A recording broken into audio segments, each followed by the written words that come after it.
Hey guys, how you doing? It's Henry at Mowers and Blowers. Good morning. Today I'm gonna be dragging the green LT1000 lawn tractor out of my backyard. I don't know if it rolls or not, I forget, and I don't know if the tires are, inflated, so it may be very difficult for me to roll it out here. But I gotta get it to the garage somehow because in the past couple of episodes we've put this engine together. I'm not really sure exactly how many horsepower it is, but being that it's a 31 cubic inch block with all the components for a 31 cubic inch components, I'm assuming it's about 17 or 18, something like that, Anyway, we put all the stuff together with the exception of the cover because we want to try to get it started first before we put the cover on and troubleshoot whatever issues it might have. We need to put oil in it. Remind me to put oil in it. And as you know from the start of the project, the engine block had no compression because of a scored piston bore, and also had some other issues too, and it was just free flowing, free moving. And with parts that I had in stock, I now have a rebuilt engine with a different block, another bigger piston, and now we have compression. There we go. And it stops here on a compression stroke. So it feels like we have good compression even without any oil in it. And we're going to try to get the tractor out of the backyard and mount this engine on there. Let's go check out the tractor. So here we are in the backyard. I've got my beige one that I'm going to be working on after this project. I got a new head from my friend Robert Nighthawk who sent it to me. We'll replace the head and see if the engine runs normally. Here's the green one. Rear tire is good, which is good. And I think it's a hydro. It is a hydro. And there we go. It rolls freely. Awesome. Wow. This one holds air. And this one holds air. Perfect. Just push this out into the garage.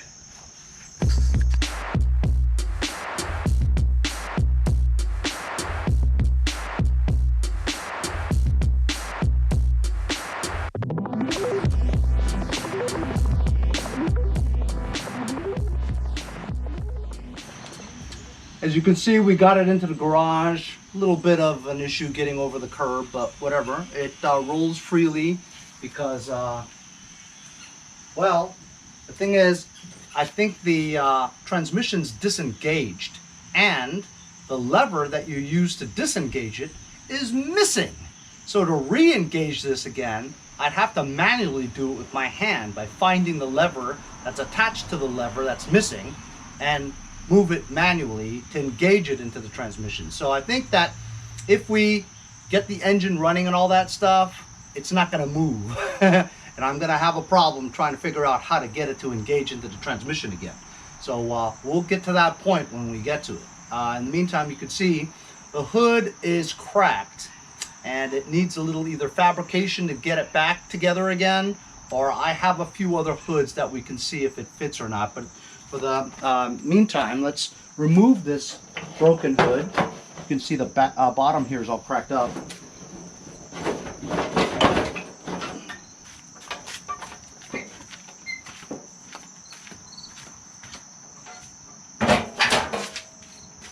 Actually, I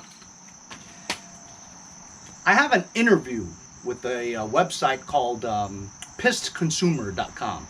They contacted me to get my expert opinion on lawnmowers because they get lots of consumer complaints about lawnmowers, and he just wanted to ask me in an interview on video about lawnmower questions, basic stuff, preventative maintenance, why that happens, why this happens, and all that stuff. And I'll probably be able to answer some of those questions. I'll post that video when it becomes available. Let's just check out the overall condition of this tractor. The brake pedal clutch feels okay. Nothing's really binding or anything. Emergency brake holds up. Disengages just fine. The mower deck height adjuster moves freely down, engages, seems sound. PTO lever moves, but it gets stuck halfway. I have a feeling that maybe I might have hung it up to transport, because if you didn't hang it up, it would drag on the floor and cause problems. I can't even find it, to be honest with you. Everything else looks okay. You got a gas tank here. The steering is a little stiff because there's a lot of crap in there and doesn't look like it's been oiled for a long time. The solenoid is a 4-post solenoid. It comes with the wiring as well as the wiring harness module. The positive battery cable is intact. I mean, everything seems good. As you can see, here's the throttle cable, and it also moves freely. Has a gas line, gravity fed from this, and looks like it was meant to go into a 17 horsepower or lower engine with a straight fuel nozzle sticking out. Otherwise, it wouldn't have a bend. If you had the kind with 17 horsepower or higher, the Nicky carb, that fuel nozzle comes out into a 90-degree angle pointing aft, and then you would just need a straight fuel line. So we can tell that the original engine here was probably either a Walbro or a 17 horsepower or lower Nicky carb. This shows 18 horsepower on the original engine, which means it's probably a Walbro carburetor that was on here. Just, you know, stuff you know from doing it so much, you know. Tires, surprisingly, holds air in all of them. Seat is okay, nothing that black Gorilla Tape wouldn't fix. And let's find that silly cable. Okay, I looked down there. It's actually already connected to the pulley. So, engages. And when you disengage it, it doesn't disengage because it's hung up. So you have to use your hand and pull it back. So it needs a little bit of Earl moving around and stuff, which means that this deck is decent. It does need a chute deflector, which of course I bought one, remember? I bought two. I gave one to Frank, the UPS guy, because he needed it. And I have that saved for this one. So, I mean, it looks pretty good.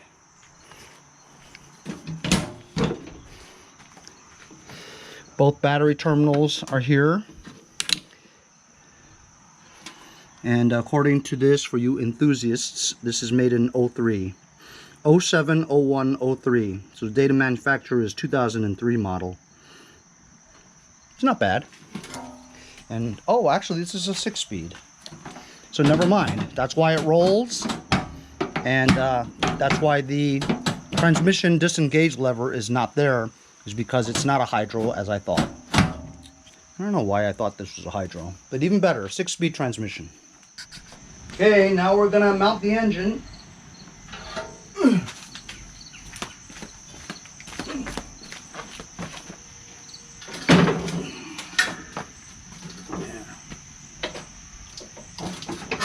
Gonna try to line up the holes. Find a couple of engine mounting bolts.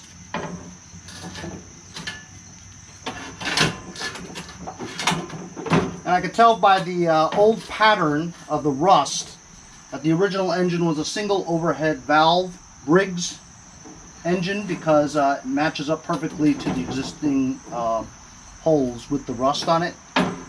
So I have to dig through and find some engine mounting bolts, and then a double stack pulley that fits this model.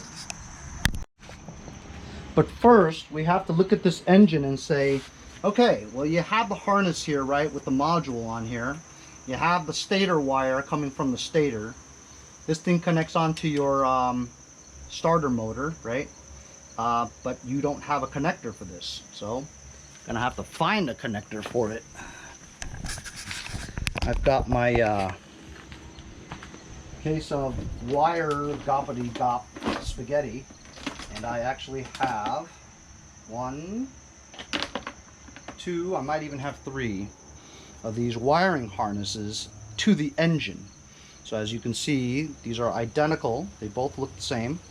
Here's the module for it, right? That plugs right into that other end of the module. That connects the other end of the stator. The dual circuit stator, which is the red and the black wire coming out of the engine from the stator. The red one has a diode in it. It's a little bit fatter right over here, and that prevents voltage from going back and frying the stator. So that's what the diode is for. Also, it can convert AC to DC in the amount of voltage you need to charge the battery.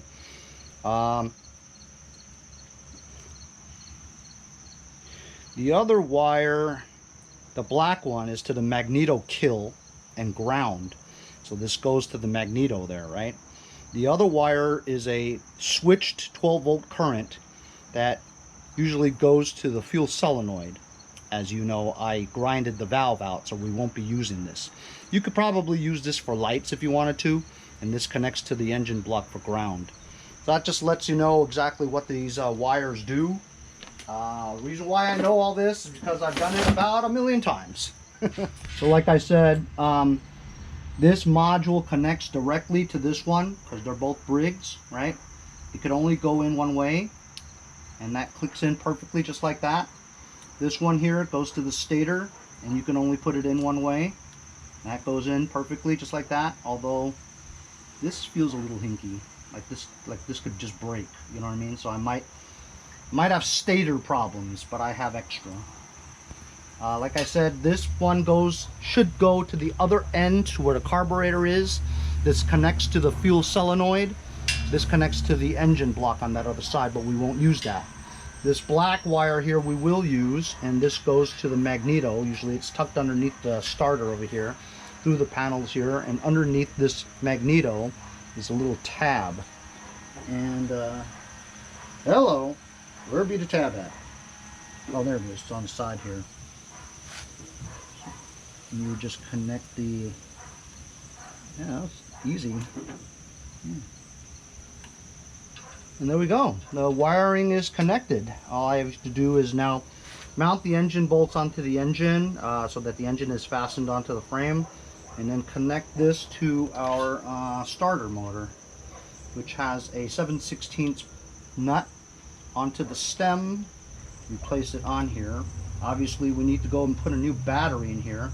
I'm going to use the battery I got from my cousin Eric. As you know, I went to fix his riding mower at his house recently, and his problem was his battery was weak, and also he had a bad ground. Anyway, I put a new battery in there. I have his old battery in here, and for the past couple of days I've been recharging it, and I put a desulfator on there to see if we can try to keep the battery energized and hopefully save that battery so I can use it. So the battery's been sitting here after I've recharged it about 2 days and put a desulfator on there. And now we're just going to see if it held a charge of at least 12.5. And it lost some voltage. It is at, actually it's not bad. It's 12.67. So maybe we would have saved this battery. It might hold a charge now. Let's take it down and do a load test on it. Okay, we've got the battery here sitting there. This is a load tester I got from my friend Roger McDonald. I've used it quite a bit lately because I've been testing batteries and stuff.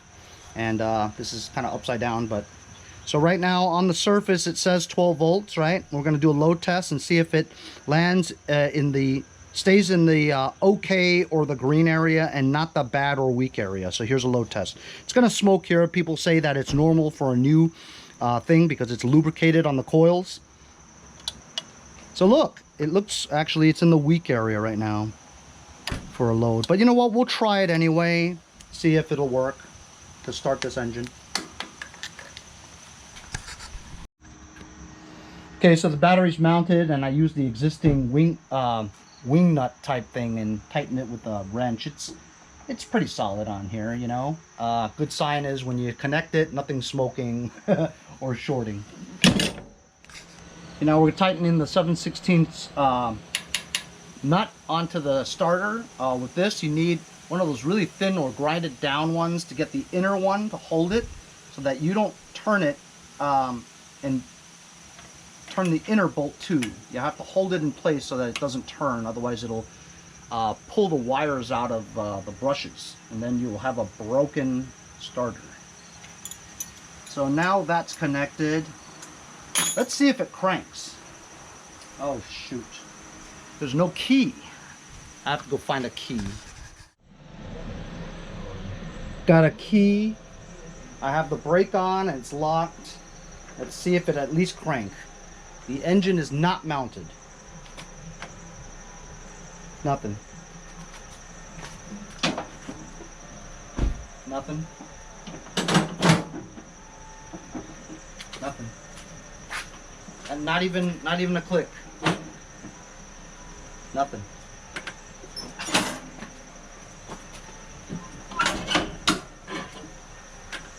Nothing. So, I mean, should have heard a click or something, you know?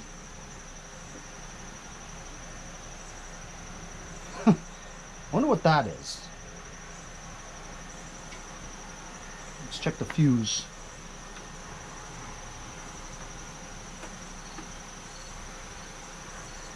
Fuse is good. Sometimes it's as simple as just a fuse, you know? Nothing. Not even a crank. Let's remove the gas tank so it'll give us more room to see what's going on in there where the solenoid is.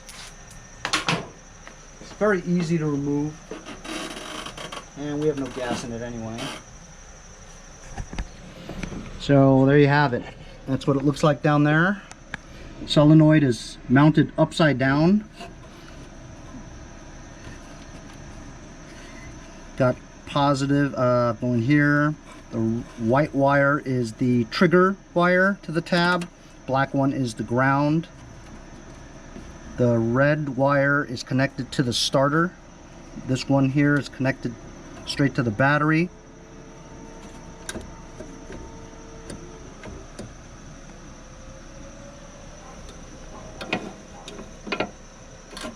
There's the PTO for the safety switch for the PTO, and it is depressed.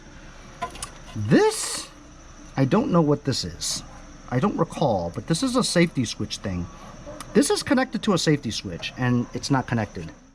So I just said goodbye to my son. He's going back to Washington State for his 3rd year of college. He leaves late because he's on the quarterly system, and I'm very sad. Oh, I'm gonna see him Christmas. Anyway, so take a look at this. We were looking at that plug, see? The plug obviously goes to here. This is the PTO switch for the safety switch for the PTO. So it was disconnected, which obviously you're not gonna be able to run it. I don't know why it's so hard to put in there.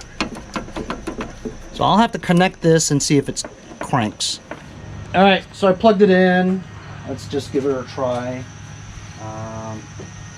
Brake is on, neutral. Ah, it clicks now. See? So it completed the safety switch circuit, and now it clicks. It clicks, but it doesn't turn.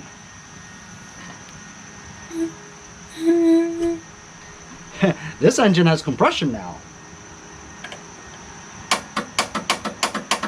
So sometimes, if it just clicks, you can take a screwdriver and tap the solenoid while you're cooking.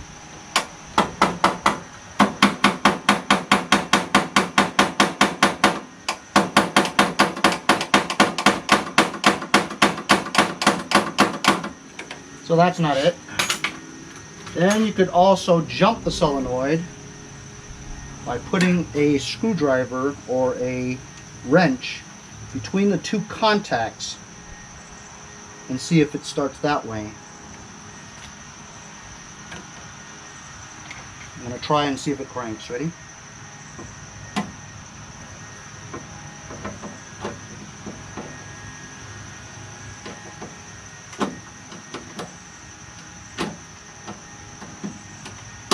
Nothing. So you know what? I think maybe that battery sucks. Getting nothing. It's odd, huh? Yeah. I guess we're gonna have to just swap a battery with a new one and see what happens. Just to try something else, let me put the jumper pack onto this battery to give it more amps. Let's try and see if this cranks the starter now.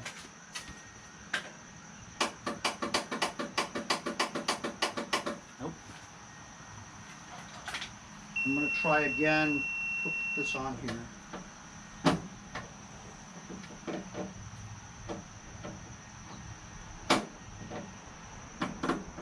Not at all. Crazy. Alright. Maybe it's a bad solenoid, or it could be the trigger wire. There's a lot of things it could be, but I think because this battery was taken out of my cousin's riding mower with exactly the same issue. His thing wouldn't start. When you tried to jump the solenoid, it did the same thing, nothing. So maybe this battery is just DONESKI, you know? And the only reason why I think that I'm taking this battery out instead of troubleshooting that area over there is that reason alone. Is that the exact same reason my cousin's didn't work is because of this battery. So maybe this battery is just bad. And we'll remove this battery, put in a new battery. The last one I just got from Harbor Freight, from Walmart. And we try a new battery and it doesn't work, then we can go from there, you know? Okay, we just put in a new battery. Let's see if it cranks now. Nothing.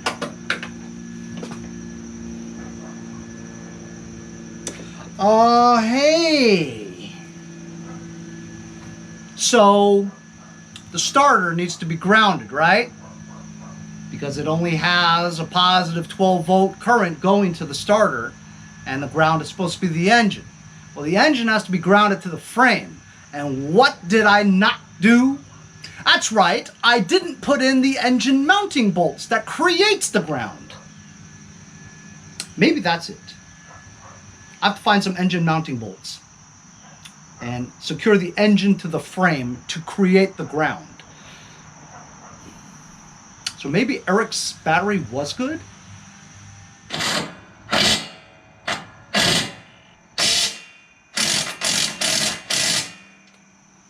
Whew. All right, I got 4 engine mounting bolts on there, and I managed to tighten them down with my impact without tilting the thing, the mower. So now the engine is grounded. Let's see if it cranks now. It should. Got a new battery on here. Attach the safety switch. Here we go. Hey! That was it. So maybe Eric's battery is good. I don't know. So it cranks, spins. We have compression. Everything seems good. We have no oil in there. So should we put some oil in here? Let's put some oil in. Don't you just love the troubleshooting on how it works out?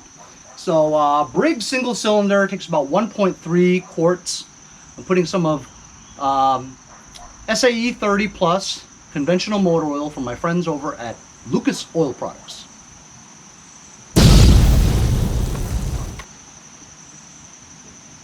This is only like 0.3 maybe.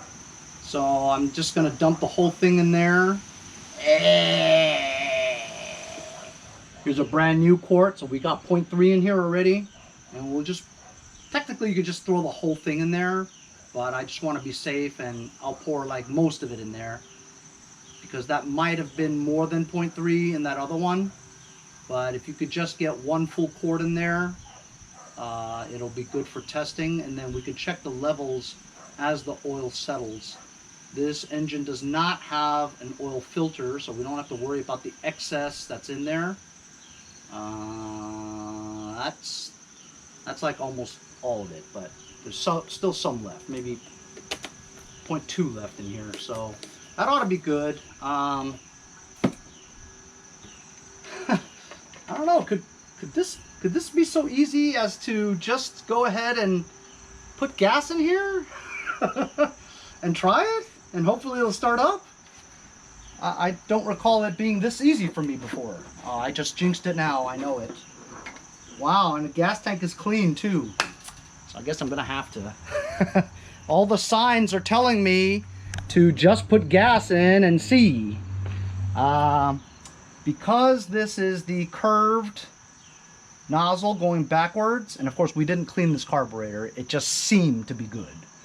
I'm gonna have to swap this out to a straight one, and I'll save this one for another time, because these curved ones are kind of valuable, because sometimes when you need a curved one, you know, that's molded curved, you know, it's useful. So yeah, I'll get another nozzle.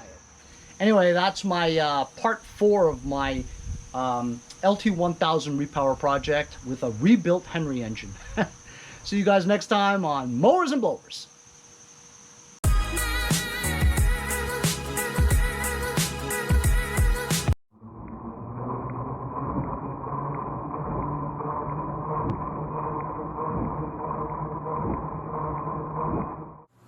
It's John, aka Turning Wrenches 85.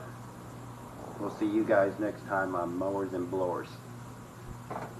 Hey, if you guys enjoyed the video, remember to give me a like. Also, comment below. Subscribe. Remember, it doesn't cost anything to subscribe. It's free, right? Also, hit that little bell. That way you'll get post notifications whenever there's a new video, and you won't miss out on any of them. Remember to follow my Instagram and Facebook, as well as, if you'd like to donate $1 or $2, paypal.me/mowersandblowers. Really appreciate all the support. Also, to keep the videos coming every day, support the channel. Bye.